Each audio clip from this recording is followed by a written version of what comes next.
তুমি কোথায়? এই যে মা, আমি এখানে, বলো। মা, আমি তো একটা ছেলেকে ভালোবাসি। ছেলে কি করে? ছেলে প্রাইভেট জব করে। এই ছেলে আমার পছন্দ হয় না। মা, ও মা, আমি না একটা ছেলেকে পছন্দ করি, ভালোবাসি মা। ওর নাম হলো জলিল মা। ছেলে কি করে? মা, ছেলে তো সরকারি চাকরি করে। ঠিকঠাক ছেলে নিয়ে আসবা, বুঝছো? এই বিজনেসম্যান ছেলে, এই সরকারি চাকরি করে, প্রাইভেট চাকরি করে, এগুলা ছেলে দিয়ে হবে না বাবা। এগুলা ছেলে দিয়ে মা হবে না। এগুলা ছেলে বাংলাদেশের কোনো ভবিষ্যৎ নাই, কিছু নেই, এগুলা দিয়ে হবে না। ঠিকঠাক ছেলে নিয়ে আইসো, আমি পছন্দ করবো। এই ছেলে হবে না, বাদ দাও, ওকে বাদ দাও। মা, আমি আর তোমার সাথে পারলাম না মা। তুমি এত এমন করো কেন আমার সাথে? মা, কি করো? বলে ফেলো, কি বলবা?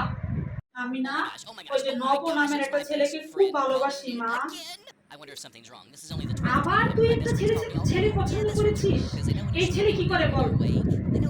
ছেলেটা আছে না মা, ছেলেটা হচ্ছে অনলাইন প্ল্যাটফর্মে কাজ করে, বুঝছো মা?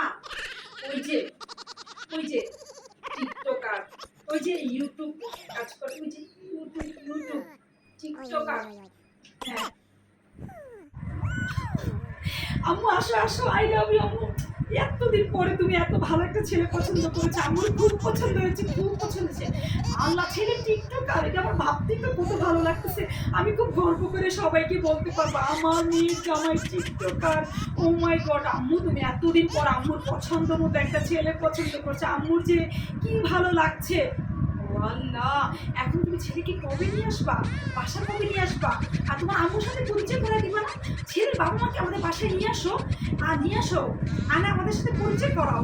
এতদিন পরে আমার এখানে যোগ্য একটা ছেলে পছন্দ করছে। শোনো মা, বাংলাদেশে কি এটা প্রাইভেট চাকরি, সরকারি চাকরি, তারপর হচ্ছে বিজনেসম্যান, এগুলোর কোনো ভবিষ্যৎ নাই মা, এগুলোর কোনো ভবিষ্যৎ নাই। এতদিন পরে এই যে একটা টিকটকার বের করে আনছো বাবা, এইটা হচ্ছে তোমার পারফেক্ট জামাই, এটা বাংলাদেশের ভবিষ্যৎ আছে। এতদিন যা আনছো মা, এগুলো একটা কোনো ভবিষ্যৎ নেই। আম্মুর খুবই আজকে খুশি, একদম পারফেক্ট জামাই। আই লাভ ইউ আম্মু। আম্মু খুবই পছন্দ হয়েছে, আম্মুর আজকে মনটা খুবই খুশি, একদম পারফেক্ট জামাই পছন্দ করছি। I love you.